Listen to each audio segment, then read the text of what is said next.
The largest place of support for the Christians in the Holy Land is the Good Friday collection, taken up in every Catholic church and institution in the world. It's a special collection established by the Holy Father and has been for hundreds and hundreds of years. It's the way that Christians throughout the world primarily support the work, the life, and the existence of Christians in the Holy Land, both those who live there and those who visit there as pilgrims.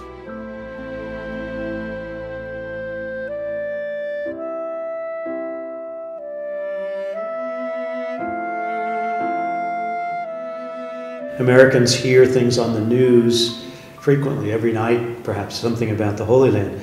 But what the friars do, by virtue of their relationship with these people, is we put a face on them.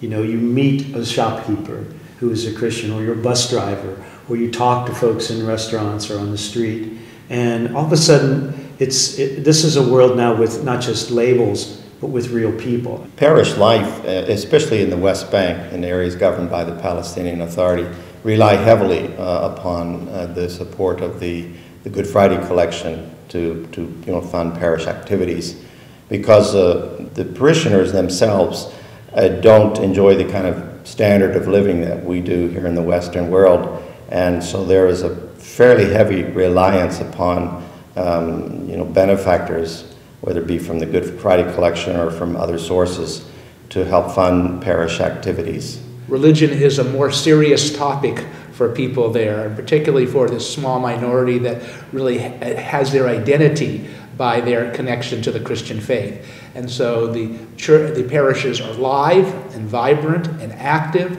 and people look to them as a center of both their spiritual lives and their social lives. As Father Garrett mentioned, they are a tiny minority, so their identity as a Christian is a very strong one, and that's something I always sensed when I lived among them. The collection supports our parish ministry, our educational ministry, healthcare and related issues for the elderly, and we also build housing for folks to stay and live in the land. One of the things that is important for the Franciscans is to try to give the Catholics, the Palestinian Christians there, an opportunity to stay in the Holy Land. So we're remodeling housing that is then offered to people as a stable place to live, a place that they can stay in their own culture and their own land. And we're talking here not about one or two or a couple dozen, but hundreds and hundreds, even in excess of 1,000 residences. Again, as Father Greg said, very important in terms of being able to provide an opportunity for the Christian population to have a future in the Holy Land, to have a place to establish their families and to bring up their families.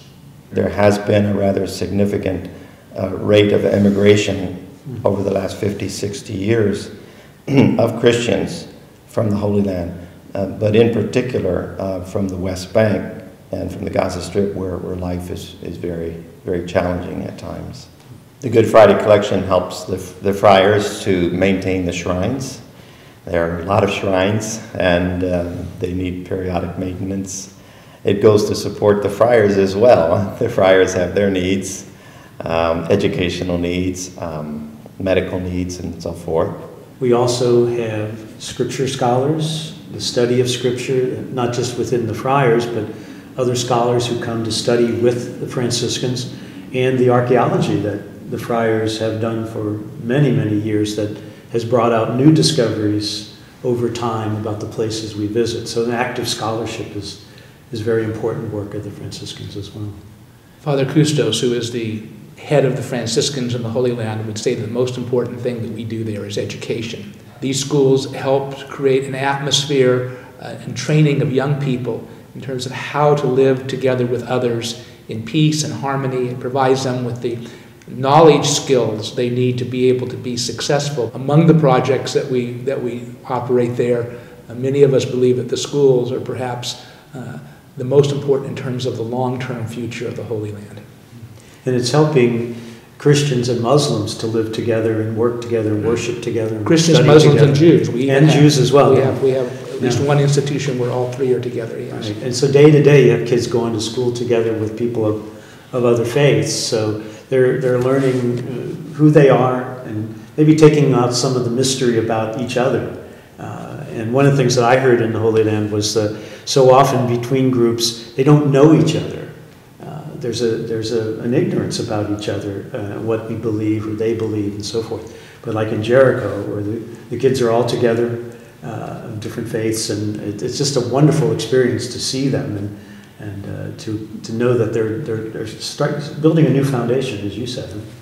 The religious institutions play a much stronger role in that society than perhaps we're used to in this country. For the Christian population and for the work that the Franciscans do among that population, the services that are provided cover everything from schools to hospitals to senior citizen centers to housing projects, the projects that are funded by the Good Friday Collection, the projects that come through the Franciscans and the other church institutions of the Holy Land, which are the primary way that they feel supported in terms of their life there.